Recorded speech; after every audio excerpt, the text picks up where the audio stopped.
Hey everybody, welcome to Fit Tip Tuesday.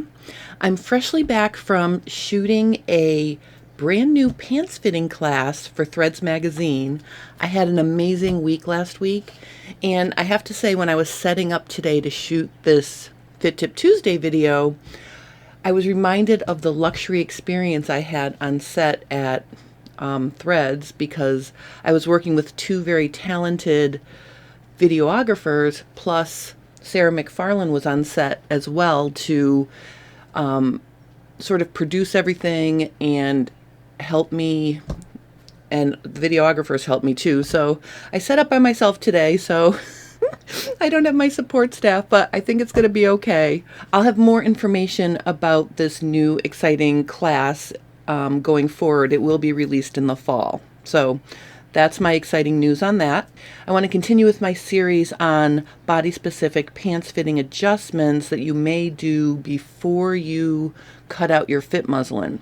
This one's a little bit of a hybrid topic. I want to talk about a prominent behind and what it does to your grain line in the back, and what the grain line looks like if you're working with a wide leg pants pattern. And the reason why I'm lumping those all together today is because I had a question from someone in my Facebook group, and she wanted to know why her grain line was ending up in her actual center back seam instead of at the waistline. And I've talked about this before. When you're adjusting your pattern, you want to keep an eye on the vertical grain line. You don't want it to be too close to the center back seam if you don't need that shape. Meaning, if you're basically a straighter, not so curvy person, then the grain line should not be near the center back seam. That's what I've been saying. But I have an exception to this rule, and it can be exacerbated by a prominent behind. So let me just show you here. All right, so I'm just going to highlight, this is the grain line, and I'm going to highlight it in red so you can see. And I'm working with a mini Sorsha Classic Slim trouser pattern, but it really doesn't matter. The grain line is a significant distance from the center back seam. Now, if you're working with adjusting your pattern for a prominent behind, you want to have more of an angled center back seam. So the more round and curvy your behind is, the more likely it's going to be that you want your center back seam to be on an angle. Now you'll notice on my Sorsha pattern, I have two options for the center back seam. I have a flat butt, which is more of a straighter center back, and then I have the angled that I use to start with average and full butts. So I'm just going to highlight that.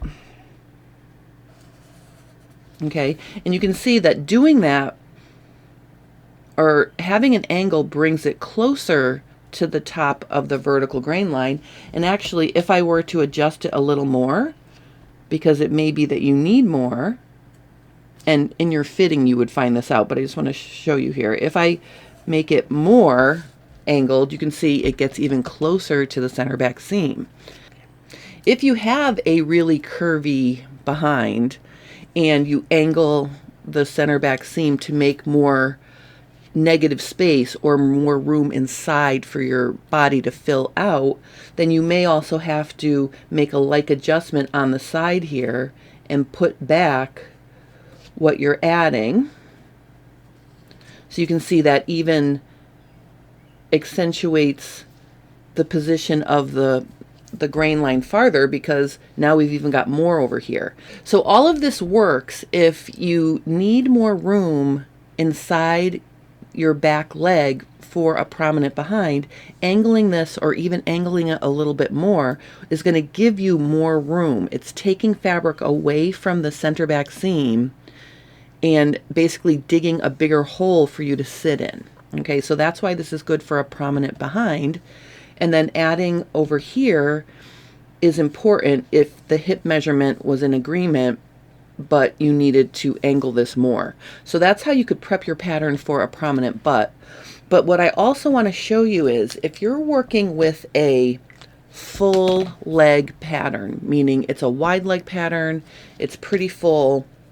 What's going to happen is it's likely that the crotch extension is going to be greater, and the inseam is also going to have a straighter line, and there's going to be more fullness on the inside of the leg. So what I'm drawing here is an example of what a full leg would look like.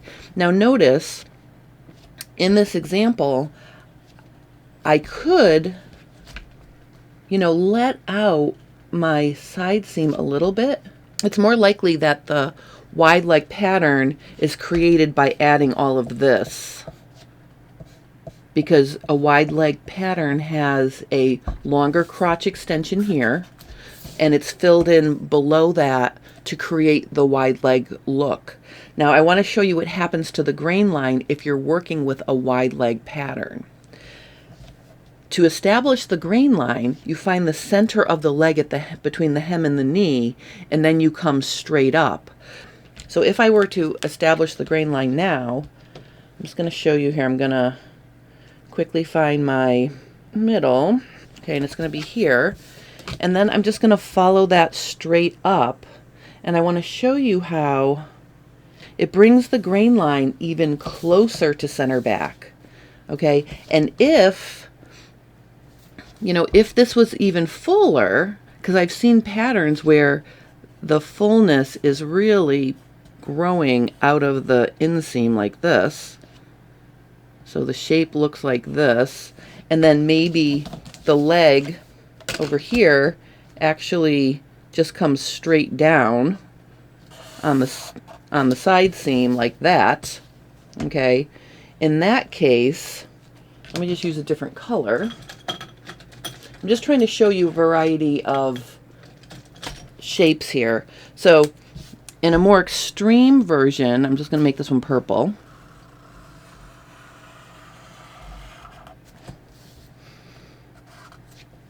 Okay, and let's say it's like this, because that can also be the shape of a full leg.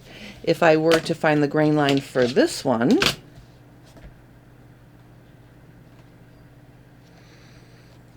now here's the center of our, oops, hold on. Here's the center now. Watch what happens. Uh-oh. Look at what happened now. Our grain line is actually in our center back seam.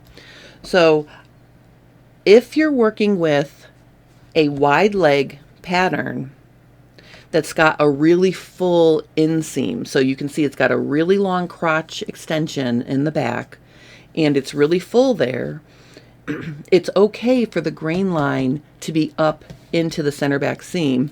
And I know this is really sort of I'm throwing a whole bunch of stuff into this video, but I just want to sort of clear this up, because in the past I've always said, oh, make sure your grain line doesn't hit the center back edge.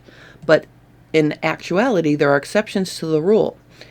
If you have a average or curvy behind, and you're using an angled center back seam, and you're working with a wider leg, and a lot of the fullness is hanging out underneath an extended crotch extension like this, then you'll notice when you center the grain line between the inseam and side seam, between the knee and the hem, it is going to get up into your center back seam. So I just wanted to point that out to you. If you're working with a pattern that's got a slender leg or an average width leg, and you're not playing with the angle of your center back seam significantly, then you need to pay attention and make sure that the grain line isn't in the center back seam. I mean, it could be closer, and I showed you in the beginning, if you angle the center back seam to create more room inside, it can be close but not touching. So I just wanted to give you an example of when it's okay for the grain line to be in the center back seam, this purple line, with a wide leg pattern versus varying degrees of it getting closer based on how you're adjusting your pattern for a prominent behind. Now, of course, if you have a flat butt, it would be possible for you to have a really wide leg pattern, but then also you could adjust your center back seam to be straighter, and I'll just do that in purple over here so you can see. So if we've got the flat butt option and you're straightening out your center back seam, notice even with a wide leg, it's not touching. So there are a bunch of different things that can happen here, and I just wanted to clear up the question, how to adjust your pattern before you cut out your fit muslin for a prominent behind. You want to make sure you angle the center back seam. And then also I wanted to clear up the issue of where can the vertical grain line end up at the top.